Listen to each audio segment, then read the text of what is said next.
આજે આપણે એકમ ગણિત અને એકમ 8 સંખ્યા સાથે રમતની અંદર સંખ્યા સાથે આપણે રમત કરવાની છે. સંખ્યા શીખવાની રમતમાં આપણે સંખ્યા શીખવાની છે. તો આજે આપણે એકમ દશકની રમત શીખીએ. હું જે છોકરાના દરેક 5 છોકરા અને 5 છોકરીઓ ગણાની અંદર મેં તમને ફ્લેશ કાર્ડ પહેરાવ્યા. શું પહેરાવ્યું છે? Flash card. હવે જે છોકરા કે છોકરીને અહીંયા બોલાવો, જે છોકરો કે છોકરીને બોલાવો તો અહીંયા ઊભા રહે છે અને બેઠેલા છોકરાઓ જવાબ આપશે કે એકમો કેટલા છે અને દશકમાં કેટલા છે. બંને સંખ્યા સ્થાન કિંમત એકમની દશકની બંને ભેગી થાય કેટલી થાય એ તમારે કહેવાનું છે. ચલો યાર, તમે આટલા ઉભા રહો. રોહિત, તમે આટલા આવી જાઓ.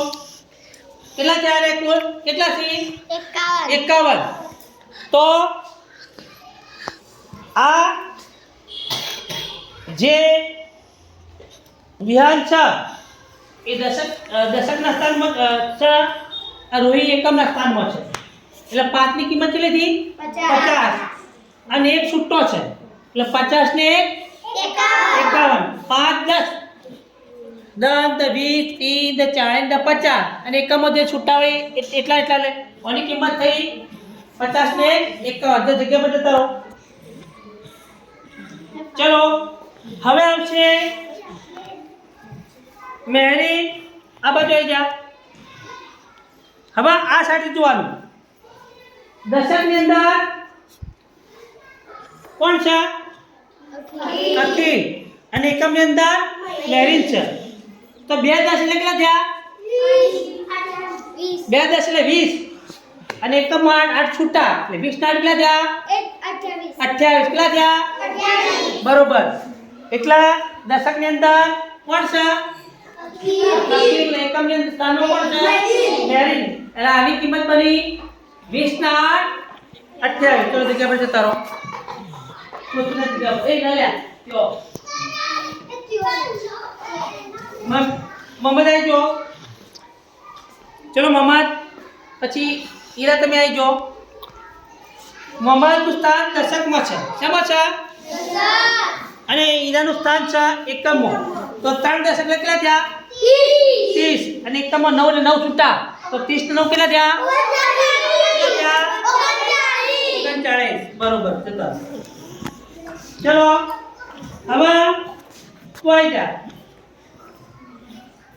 રેનો ફલક દશકની અંદર કોઈ જા યા જો એનું ફલક છે દશકના અંદર. એટલે 6 ની કિંમત કેટલી થઈ? 60. અને 7 છૂટા એટલે 60 ને 7 કેટલા થયા? 67. કેટલા થયા? 67. બરોબર. જગ્યા પર જો. આ રીતે આપણે એકમ દશકની શીખી શકીએ. આપણે ધોરણ 1 માં ભણીએ છીએ એટલે આપણે એકમ દશક છૂટી આવે છે. એકમની કિંમત જેટલી વધતી જ રહે, દશકમાં 10 રહી જાય. 1 હોય તો 10 થઈ જાય, 2 હોય તો 20 થઈ જાય. દશકની અંદર 30 50 50 70 90 90 થઈ જાય. પણ એકમમાં 1 હોય તો 1 જ રહે, 2 હોય તો 2 જ રહે, 5 હોય તો 5, 7 હોય તો 7 અને 9 હોય તો 9 થઈ જાય. એકમમાં જેટલી હોય એટલી જ રહે. દશકમાં આપણે જ્યારે જઈએ દશકની કિંમત 10 ગણી દઈએ.